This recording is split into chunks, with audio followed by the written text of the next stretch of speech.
سلام يا حواتي انكوع دحام مساقب ناب لايف سينما يوتيوب channelنا انكوع بدحام مساقب ندابلنا اب نايلو معانتي حيزنا لكم قريبنا زدنا كونغفو باندا 4 انتخون حبيركمني كتصنحوا بخبري اندحاتتكو نايزي channel زي بيتسون مخانكا سبسكرايب لايك شير قبروا احواتي ناب فيلمنا نقتصل اتي فيلم انت جمر اب حدا بوتا مقادنات زدليلو بوتا بزحات استفالاريو سرحتنيات اندا سرح اندهالو كابتم سرحتنيات حدا دما بفرحي انداوي اندهالو اتوم مسارحتو دما انت ايوغوي نابل نارأي اندهالو امونغو تايلاند استبهاله ازيو برتوعن حيادن چكانن زخونه نبري رأيو بدحري دما ات نبري نتي سرحو لنبره درجت بحاو غيرو انداقاطلو نعزب بخالي تريد دما تي نباندا زعبايو بينغ استباله ودي باندا بزي ممصو انداتጨነቀ እንዳሃለው እቲ ንፓንዳ ትክክለኛ አቦገን ላይሰንስ ዝበሃል ንፒንግ አጀኳ ፓንዳ ሕዚ ንብዙሓት ገበኛኛታት እንዳ ሓዘን እንዳ ሳደደን ይዝርከብ ነበለ እንዳ ጽናነዋ ንሪ ብኻሊ ወገን ድማ ፓንዳ ንብዙሓት ቆልዑ ካብ ጽላይ አድሕንዎም እቶም ቆልዑ ድማ ብተሐዋስ ንፓንዳ እንዳመጎስዎ ንርኢ ከምኡውን እቶም አድነቅቱ ንፓንዳ ፈርመለ እንዳበልዎ እንዳሃለው ፓንዳ ድማ ተጋጊዩ ኣብ ናይ ማስተር ሺፉ ሃለቆ ዝኾነ አግንባሩ ፈሪሙ ዳደንገጸ ንዕዘብ ቀጽሉ ድማ እቲ ማስተር ሺፍ ዝተባሃለ አሰልጣኒ ፓንዳ ንኺድ ዛረበካ ጉዳይ ስለዘለኒ ንዓናይ ምሳይና ቤት መንግስቲ እንዳበሎ ፓንዳ ግን በአንጻሩ አነ ዝተዘጋጀወ ግብጃ ስለዘሎ ናብ ክርከብ ኣለኒ ግን ጸኒሐ ክምለሰክ ኣየሉ ናብቲ ዝግጅት ነኸደ ንዕዘብ እቲ ግብጃ እንዳተኻየደ እንዳሃለወ እቶም ዝተዓደሙ ሰባት እቶም ሓሙሽተ ብጾትካ ናበይ ከይዶም እንዳበሉ እንዳሓተትዎ እንዳሃለው ፓንዳ ግን እዞም ብጾተይ ናብ ርሕቕ ዝበለ ቦታ ንዝኾነ ተልእኮ ከም ዝኸዱን ኣብዚ ቦታ እዚ ክርከቡ ከም ዘይኽእሉን ምስ ይቅርታ እንዳሓተቶም ንርኢ ኣብ መንጎ ድማ ካብቶም ኣድነቕቱ ሓደ ኣልዒሉ ፎቶም ዝተለዓለ ብፎቶ ምስ ረኣዮ ድማ ማስተር ሺፍ ከም ዝነበረ ደንጊጹ መሲሉ ይቅርታ እንዳበሎ ንርኢ ማስተር ሺፍ ድማ ብሕርቃን ንሕጂ ንዓናይ ምሳይ ምህኒት ኣደሊኒ ዝዛረበካ ጉዳይ ኣለኒ ኢሉ ናብቲ ቤተ መንግስቲ ሓቢሮም እንዳኸዱ ንርኢ ኣብ መንገዲ እንዳኸዱ እንዳሃለው ድማ ፓንዳ እቲ ኣስካላ ብብርቱዕ ኣድኪምዎ ንዕዘብ እቲ ማስተር ሺፍ ድማ ገጽ ለዊጡ ንፓንዳ ብዛዕባ እቲ ጉዳይ ክበራረሉ ምስ ጀመረ እቲ ማስተር ሺፍ ድማ ከም ዝበሎ ንስኻ ድራጎን ዋሪየርካ ክተብቅዐሉ ሰዓት ኣኺሉ እዩ ሕዚ ሓዱሽ ድራጎን ዋሪየር ክትመርጽ ኣለካ እንዳበሎ እንዳሃለወ ፓንዳ ግን በቲ ጉዳይሲ ስለ ዘይስማዕምዐ ንማስተር ሺፍ እቲ ድራጎን ዋሪየር ኣነ እየ እዚ ድማ ክቅየር ዘይኽእል ነገር እንዳበለ ንሓሳቡ እንዳነጸጎ ንዕዘብ ማስተር ሺፍ ድማ ንፓንዳ ከም ዝበሎ ንስኻ ካብ ድራጎን ዋሪየር ንላዕሊ ክንግፉ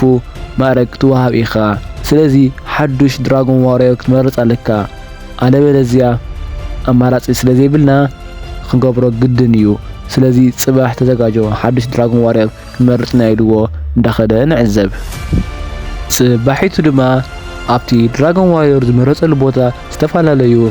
እንስሳታት ዝተፈላለዩ ክእለታቶም እንዳርአዩ ንዕዘብ ኣብ መንጎኡ ድማ እቲ ፓንዳ በቲ ናይ ሕድሕድ እንስሳታት ክእለት እንዳተገረመን እንዳተደነቐን ንርኢ ብድሕሪኡ ድማ እቶም ክእለታቶም ዘርኢ ዝነበሩ እንስሳታት ክእለታቶም ኣርዮም ምስ ወድኡ ፖው ዝመርጸሉ ሰዓት በጽሐ እቲ ፖው ድማ ዝተባሃለ ፓንዳ ድማ ናይ ቀጻሊ ድራጎን ዋሪየር ኣነ እየ ብምባል ንነብሱ ሾመ ማስተር ሺፍ ድማ በቲ ዝገበሮ ተግባር ኣዝዩ ሓሪቑ ከምዚ ይበሎ ንምንታይ ኢኻ ንኻሊእ ድራጎን ዋሪየር ዘይመረጽካ እንዳበሎ እንዳሃለው ፖው ድማ ተቐበለ ኣቢሉ ኣነ ክመርጽ ዘይከኣልኩሉ ምክንያት ብምሉኦም እንስሳታት ዝተፈላለየ ክእለት ኣለዎም ኣነ ድማ በዚ ምክንያት እዚ ንባዕለይ ዝመረጽኩ እንዳበሎ እንዳሃለወ እቲ ማስተር ሺፍ ድማ ናብ ሓንቲ ተኣምራዊት ዝኾነት ተኽሊ ወሲዱ ኣብኣ ብተመስጦ ንኽሓስብ ነገሮ ድሕሪ ድማ ንኽትውስን እታ ተኽሊ ተኣምራዊት ተኽሊ ዝኾነት ክትሕግዘካ እያ ኢሉ ነገሮ ፖው ድማ ዝበሎ እንዳገበረ ንኽምሰጥ እንዳመኮረ እንዳሃለወ ኣብ መንጎ ፖው ተመሲጡ ክሓስብ እንዳመኮረ እንዳሃለወ ሓንቲ ተኹላ ዝኾነት እንስሳ ናብቲ ቤተ መንግስቲ ኣትያ እንዳሰርቐት ይረኽባ ብድሕሪ ድማ ፖው ክሕዛባላ እኳ እንተመኮረ እታ ተኹላ ግን ኣዝያ ፈጣን ስለዝነበረት ክተምልጦ ከኣለት ብድሕሪ ድማ ፖው ንምርምር እንዳበለ እንዳሃለወ እታ ተኹላ ብፍጥነት መፅያ ወቂዓ ናብ ባይታ ኣውደቂቓ ኣሰረቶ እታ ተኣምራዊ ዝኾነት በትሪ እውን ኣሕደገቶ ፖው ድማ ተሲኡ ምስኣ ባእሲ ተባኢሱ ስዒሩ ናብ እስር ቤት ኣእተዋ ቀፂሉ ድማ እቶም ዓንተዊ ዝረኣናዮም ኣብቲ ማኣድን እንዳፋሓሩ ዝደልዩ ነበሩ እንስሳታት እንዳጎዩ መፂኦም ንፖው ከም ዝበልዎ እቲ ታይላንድ ዝተባህለ ብርቱዕ ሓያል ጨካን ዝኾነ ነብሪ ተመሊሱ ከም ዝመፀ ነገርዎ ቀፂሉ እውን እቲ ታይላንድ ዝተባህለ ነብሪ ድሕር ዳ ንስኻ ንዕኡን እንተዘይ ሰጊድካሉ መጥቃዕቲ ክቅፅል ከም ዝኾነ ነጊርና ኢሎም ነገርዎ እታ ተኹላ ድማ ብዛዕባ እቲ ዘረባ እዚ ሰሚዓ ንፖው ከም ዝበለቶ ኣነ ብዛዕባ ታይላንድ ሚስጥር ይፈልጥ እየ ግን ከዓ ፈፂመ ኣይነገርካን እየ በለቶ ብድሕሪኡ እቲ ፓንዳ ድማ ናብቲ እታ ተኹላ ዝተኣሰረትሉ ናይ ርሑቕ ቦታ እስር ቤት ከይዱ እቲ ታይላንድ ዝመፀሉ ቦታ ብኸመይን ካበይን ከም ዝኾነ ክሓታ ኸደ ቀፂሉ እቲ ፓንዳ ናብታ ተኹላ ዝተኣሰረትሉ ቦታ ምስ ከደ እታ ታይላንድ ዝተባህለ ነብሪ ከመይ ገይሩ ከም ዝመፀን ካበይ ከም ዝመፀን ንገርኒ እንዳበላ እንዳሃለወ እታ ተኹላ ድማ ብነፃ ምን ነገር ክነገርካ ኣይክእልን እየ ኢላ መለሰትሉ ፖው ድማ ብጣዕሚ ሓሪቑ ከም ዝበላ እዚ ታይላንድ ዝተባህለ ነብሪ ብዙሓት ዓይነት እንስሳታት መጥቃዕቲ ይፍፅመሎም ኣሎ ስለዚ እዚ ነገር እዚ ክተቀብሎ ክትሕግዝኒ ግዴታ ኸኢሉ ብሓሳብ ኣመና ንሳ ድማ ከም ዝበለቶ እሺ ክነገርካ እየ በል ስማዕ ኢላ እንትቅፅል ድማ እዚ ታይላንድ ዝተባህለ ነብሪ ፈፂሙ ኣይተመለሰን እንተኾነ ግን ሓንቲ ካሚሊንግ ዝተባህለት እንስሳ ናብ ዝተፈላለዩ ፍጡራት ክትቅየርን መልክዓ ዝተፈላለዩ እንስሳ ትገብር ስለትኽእል ንሳ እያ መጥቃዕቲ ዝፈፀመቶ ታይላንድ ድማ ፈፂሙ ኣይተመለሰን ንታይላንድ መሲላ ዝመፀት ካሚሊንግ ምዃና ነገርቶ ብድሕሪኡ ድማ ፓንዳ ነታ ተኹላ ከም ዝበላ ስለዚ ነታ ካሚሊንግ ዝተባህለት እንስሳ ክሕዛ ኣለኒ ስለዚ ኣበይ ከም ዘላ ንገርኒ ምስ በላ ንሳ ድማ ኖ ካብዚ እስር ቤት እንድሕር ዳ ኣፍቲሕኻኒ ኣነ ባዕለይ ሒዘካ ኸይደ ኢላቶ ካብቲ እስር ቤት ኣውፂኡ ሒዝዋ እንዳኸደ ንዕዘብ ኣብ መንገዲ ድማ እቲ ፓንዳ ምስ እታ ተኹላ ሽማ ምስ ሓተታ ንሳ ድማ ሽማ ዜን ከም ዝበሃልን ነገረቶ ቀፂሉ ድማ እቲ ኣብቲ ከተማ ብዛዕባ እታ ካሚሊን ዝተባህለት ናብ ዝተፈላለዩ ፍጡራት ክትቅየር ትኽእል እንስሳ ብዛዕባኦም ብጣዕሚ ብዙሕ ዓይነት ዘረባ እናተለዓዓለ ንርኢ ብኻሊእ ትርኢት ድማ እቶም እታ ከተማ ዘመሓደርዋ ላዕለዎት ሽፉታት ብሓባር ተዘራረቡን ብዛዕባ እታ ካሚሊን እትወስዶ ዘላ ፍርቂ ናይቲ ዓዲ ግብሪ ኣዝዮም ሓሪቖም እንደተዘራረቡ ንዕዘብ ካብኡ ድማ ማስተር ድብ ዝተባህለ ሓቢርና እታ ካሚሊን ዝተባህለት እንስሳ ክንገጥመላ ኣለና እንዳበለ እንዳሃለወ እቲ ማስተር ሓርገፅ ድማ ተቐብል ኣቢሉ ኖ እዚ ፈፂምካ ዘይከኣል ነገር እዩ ምናልባት እታ ካሚሊን ዝተባህለት እንስሳ ኣብ መንጎና ክትህሉ ትኽእል እያ ምክንያቱ ንሳ ዝተፈላለዩ ቅርፂ እንስሳታት ክትኸውን ስለ ትኽእል ኢሉ እንዳፈራርሕ እንዳሃለወ ኣብ መንጎ ማስተር ሓርገፅ እታ ትኽክለኛ ካሚሊን ኮይኑ ጸንሐ ብድሕሪኡ ድማ እታ ካሚሊን ዝተባህለት እንስሳ ነቶም ብድሕሪኣ ኮይኖም ሽሕታት ክፍፅሙ ዝሓስቡ ነበሩ እንስሳታት ቅፅዓት ከም ትህቦምን እቲ 50% ዝኸፍልዎ ነበረ ግብሪ ድማ ናብ 70% ከም ዝደየበን ነገረቶም እዚ ነገር እዚ ድማ ማስተር ድብ ኣዝዩ ስለ ዝሓረቐ ምስ ካሚሊን ዝተባህለት ናብ ባእሲ ኣተወ እታ ካሚሊን ድማ ናብ ዓብይ ገጅፍ ሓርማዝ ሰለዊጣን ማስተር ድብ ካብቲ መደያየቦ ደፊኣ ኣውደቐቶ ቀፂሉ ድማ እታ ካሚሊን ዝተባህለት እንስሳ ኣብ ቀፃሊ እቲ ግብሪ ተዘይከፊሎም ከም ትቆትሎም እንዳፈራርሐቶም ንርኢ ካሊእ ትርኢት ድማ ንፓንዳ ትኽክለኛ ኣቦኡን እቲ ዘዕበየ ኣቦኡን ብሓባር ንፖው ክሕግዝዎ ንምሕሳብ ብለይቲ ምሸት እንዳወፁን ናብቲ ፖው ዝኸደዎ ዘሎ ቦታ ብሓባር እንዳተጓዓዙ ንዕዘብ ኢሉ ድማ እቲ ፓንዳ ምስታ ተኹላ ኮይኑ ንኣብ ሓደ ሩባ ምስ በጽሐ ነቲ ሩባ ገይሩ ዘሳግሮም ጀልባ እንደደልዩ እንዳሃለዉ ኣብቲ ከባቢ ዝርከብ ነበረ ቤት መስተ ኸይዶም እንዳሓተቱ ንርኢ። ናብቲ ውሽጢ ምስኣተው ድማ ኣብቲ ቤት መስተ ውሽጢ ዝተፈላለዩ ገበነኛታት ኣኻኺቦም እንዳሰተዩ ይዕዘቡ። ብድሕሪኡ ድማ እታ ዜን ዝተባሃለት ተኹላ ነቲ ጀላባይ ረኺባ ክሳግሮም ከም ዝደለየት ነገረቶ። እቲ ጀላባይ ሰብኣይ ድማ ናይ ወርቂ ሳንቲም ከም ዘድልያ ነገራ። ንሳ ድማ ናይ ወርቂ ሳንቲም ክስብል ምስታው ኣብኡ ዝነበሩ ሰከራማት ቁማር ተጫዊታ ሰዓርቶም። ብድሕሪኡ ግን እቲ እቶም ዝተሰዓሩ ቁማር ነታ ዜን ዝተባሃለት ተኹላ ኣጨርቢራ ከም ዝሰዓረቶም ፈሊጦም ንዓኣ ንፓውን ከቢቦም ቆትልዎም እንዳፈተኑ ንዕዘብ። ቀፂሉ ድማ እቶም ሰታያት ንፓው ከይቦሞ እንዳሃለቡ ዓብይ ባእሲ ይፍጠር። እንተኾነ ግን እቶም ሰታያት ገበኛኛታት ንፓው ክስዕርዎ ስለዘይከኣሉ ነታ ተኹላ ቆትልዎም ፈተኑ። እቲ ፓንዳ ድማ በቲ ኣምራዊ በትሪ ዓብይ ብርሃን ፈጢሩ ኣባረሮም። ኢሎም ኣብቲ ቤት መስተ ዝነበሩ ድማ እቲ ናይ ፖት ኣምራት ምስ ረኣዩ ብፍርሒ እንዳቀጥቀጡ ከም ዝተሰዓሩ ኣመኑ። ብድሕሪኡ ድማ ፓንዳና ተኹላ ብሓባር ብጀልባ እንዳተጓዓዙ ንዕዘብ። ኣብ መንጎኡ ድማ እቲ ፖው ዝተባሃለ ፓንዳ ነታ ዜን ዝተባሃለት ተኹላ ብዛዕባ ህይወት ታሪኻ ምስ ሓተታ እታ ዜን ዝተባሃለት ተኹላ ድማ ኣብ መንገዲ ከም ዝዓበየትን ኣብ ዋና ድያን ከም ዘይትፈልጥን መለሰትሉ። ብኡ ምክንያት እውን ንምግቢ ክትብል ከም ስርቂ ከም ዝለመደትን ሕዚ እውን ከም ትሰርቕ ዘላ ነገረቶ። ቀፂሉ እውን ሽዑ ብህፃና እንዳሃለወት ሓደ ዘይትፈልጦ ሰብ ካብ መንገዲ ኣልዒሉ እኽለማይን ከም ዝሃባን ብዛዕባ እቲ ናይ ባእሲ ክእለታ እውን ካብኡ ከም ዝተማሃረትን ነገረቶ። ብኻሊእ ትርኢት ድማ እቶም ማስተራት ናይቲ ዓዲ ዝተፈላለዩ ወርቅታት ናብ ካሚሎን ሒዞምላ ኸይዶም ግብሪ ክኸፍሉ ምዃኑን እናተዓዘብና እታ ካሚሎን ዝተባሃለት ንግስቲ ድማ ዝተፈላለየ ተወሳኺ ካሊእ ወርቂ ከምፁላ ኣዘዞቶም። ቀፂሉ ድማ እታ ካሚሎን ዝተባሃለት እንስሳ ንዓለም ከም ትገዛ እንዳፈከረት እናሃለወት ኣብ መንጎ ፓው ካብ ድቃሱ ነቂሑ ንርኢ። እዚ ማለት ድማ ፓው እዚ ኩሉ ዝሪኦ ነበረ ብሕልሚ ምዃኑ ንዕዘብ። ሽዑኡ ድማ እቲ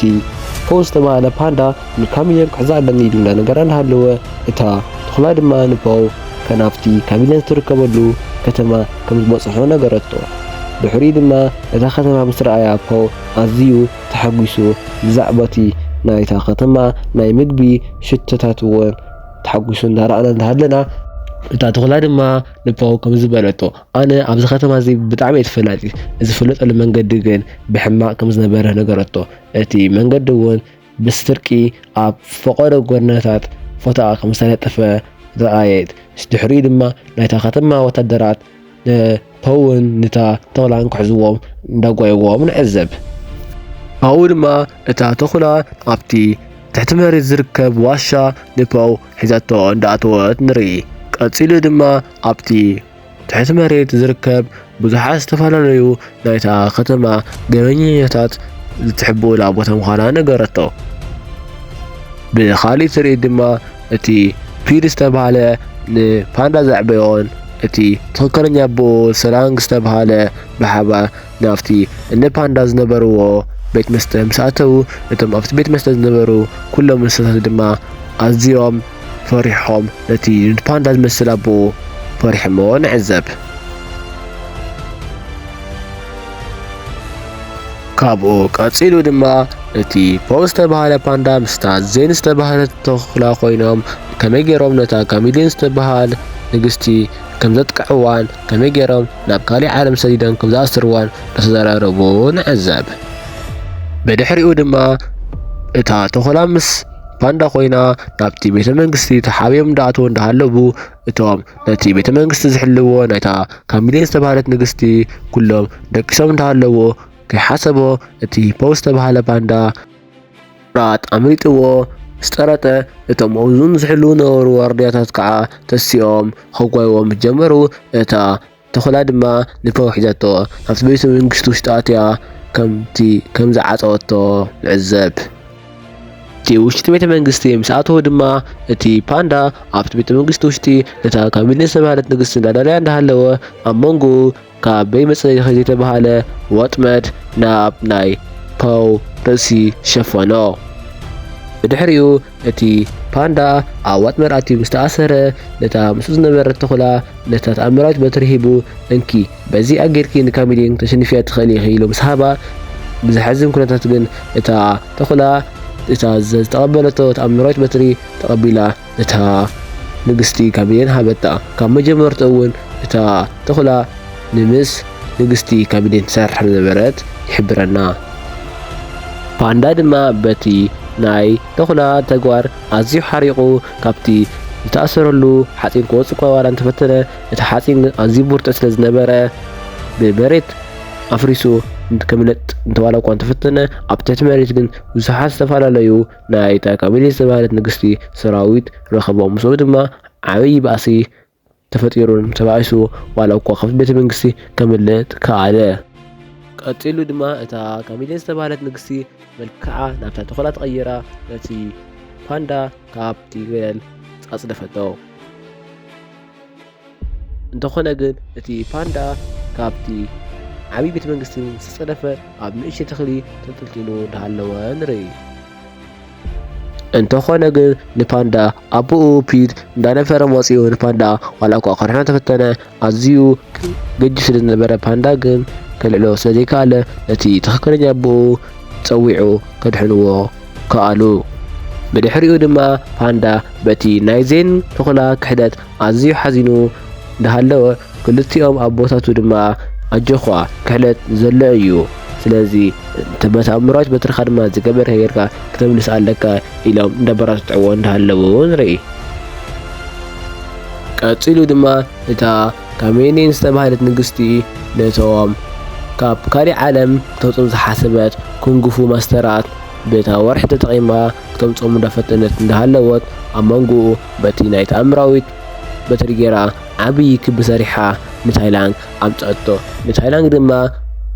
ሓይልኻ ሃበን ምስ በለቶ ታይላንድ ግን ፍቓደኛ ስለ ዘይነበረ ብሓይሊ ተጠቒማ እንዳሓደገቶ ንርኢ። ታይላንድ ዋላ እኳ ታይላንድ ዝተፈላለየ ክእለታት ባእሲ እንተነበሮ እታ ካሚሊን ዝተባሃለት ንግስቲ ግን ኣዝያ ብርትዕቲ ስለነበረት መልሓሳ ጌራ ሓይሉ ወሰደትሉ። እዚ ናይ ታይላንድ ሓይሊ ምስ ተሓደገ ድማ ታይላንድ ኣዝዩ ደኺሙ እንዳሃለወ እታ ካሚሊን ንግስቲ ናብ እስር ቤት ንታይላንድ ኣእተወቶ። ቀፂሉ ድማ ንዝተፈላለዩ ከም ታይላንድ ዝበሉ ዝተፈላለየ ዓብይ ብቕዓት ዝነበሮም እንስሳታት ካብ ካሊእ ዓለም እንዳምፀት ሓይሎም እንዳወሰደት እንዳሃለወት ንርኢ። ኣብ መንጎኡ ድማ እታ ዜን ዝተባሃለት ተኹላ በቲ ናይ ንግስታ ካሚሊን ተግባር ኣዝያ ሓዚናን በቲ ዝገበረቶ ኣብ ልዕሊ ፓንዳ እንዳተጣዓሰት ንሪኣ። ቀፂሉ ድማ ፓንዳ ናብቲ ቤተ መንግስቲ እታ ተኣምራዊት በትሪ ከምልሳ እንዳኻደ እንተሃለወ ኣብ መንገዱ እታ ዝኸሓደቶ ተኹላ መፂኣ ይቅርታ ዋላ እኳ እንተሓተተቶ እቲ ፓንዳ ግን ኣዝዩ ስለ ዝሓዘነ በኣ ይቅርታ ክገብረላ ከምዘይኽእል ነገራ። ንሳ ግን ዳበኸት ይቅርታ ክገብረላ ምስ ለመነቶ ፓንዳ ግን ኣዝዩ የዋህ ስለ ዝነበረ ይቅርታ ገበረላ። ሓቢሮም እውን ኣብቲ ቤተ መንግስቲ ውሽጢ እንዳኣተዉ ንዕዘብ። ኣብ መንጎኡ ድማ ኣብቲ ቤተ መንግስቲ ደጋፊት ዝተፈላለዩ ዋርድያታት ስለ ዝነበሩ ክኣትዉ ዋላ እኳ እንተዘይከኣሉ ኣብ መንጎኡ ግን እቶም ኣብ ትሕቲ መሬት ዝረኣናዮም ዓንተዋይ ገበኛታት መፂኦም እንቶም ዋርድያ ጦርነት እንዳተባእሱ ንርኢ። ቀፂሉ ድማ እቲ ፓንዳ ናብታ ንግስቲ ካሚሊን ትርከበሉ ቤተ መንግስቲ ኣትዩ በትረይ መልስለይ ዋላ እኳ እንተበላ እታ ንግስቲ ድማ ሕዚ ኣነ ዘድልየኒ ኩሉ ነገር ሓይልን ረኺበ እየ እንካ በትርኻ ውሰዶ ኢላ ሃበቶ። ብድሕሪኡ ድማ ፓንዳ ንስኺ ገበኘኛ ኢኺ ስለዚ ናብ ካሊእ ዓለም ወሲደ ክኣስረኪ እየ ኢሉ ምስ ተዛረባ ንሳ ድማ ኣዝያ ንፓንዳ ብንዕቐትን ብስሓቕን እንዳሰሓቐት ምስ ፓንዳ ናብ ባእሲ ኣተዉ። ኣብ መንጎኡ ድማ እታ ንግስቲ ካሚሊን ዝተፈላለዩ ቅርፅታት እንዳተቐየራት ንፓንዳ ኣዝያ መጥቃዕቲ بفصمتلو كم إلهم داتباسو እንዳሃለቡውን እታ ንግስቲ ካቢኔን ናብ ዓብይ ድራጎን ተቐይራ ንፓንዳ ዓብይ መጥቃዕቲ እንዳፈጸመት ኣብ መንጎ ድማ ፓንዳ ናብ ዝኾነ ሓፂን ተቐርቂሩ ተኣሲሩ ንዕዘብ ከምዚልና ኣብ መጨረሽታ ናይዛ ኩንግፉ ፓንዳ ትብል ፊልሚ በፂሕና ነራ እዛ ፊልሚ ድሕሪ ፈቲኹማ ከዓ ላይክ ሼር ግበሩልና ከምኡ እናገበርኩም ከተበራትዑና ትኽእሉ ኢኹም ብድሕሪኡ ድማ እታ ዜን ዝተባሃለት ተኹላ ብናይታ ፓንዳ ተኣምራዊት በትሪ ገይራ እታ ንግስቲ ካሚሌን ንሓንቲ ሻዕን ሓዋሩን ቀተለታ ናይ ሎማዓንቲ ኩንግፉ ፓንዳ እትብል ፊልሚ ኣብዚ ኣጠናቂቕና ያለና ኣብ ቀጻሊ እንታይ ዓይነት ፊልሚ ክነቕርበልኩም ሓሳብኩም ኣብቲ ኮሜንት ቦታ ጻሓፉልና